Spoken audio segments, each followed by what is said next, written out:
வானம் திறந்து வெண்புறா போல இறங்கி வர வேண்டும். தேவ வல்லமை தர வேண்டும். தேவ வல்லமை தர வேண்டும். வானம் திறந்து வெண்புறா போல இறங்கி வர வேண்டும். தேவ வல்லமை தர வேண்டும்.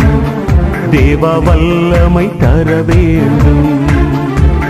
யோர்தான் நதிக்கரை அனுபவங்கள் அப்படியே இன்று நடக்கணுமே. யோர்தான் நதிக்கரை அனுபவங்கள் அப்படியே இன்று நடக்கணுமே. அப்படியே இன்று நடக்கணுமே. வானம் திறந்து வெண்புறா போல இறங்கி வர வேண்டும். தேவ வல்லமை தர வேண்டும்.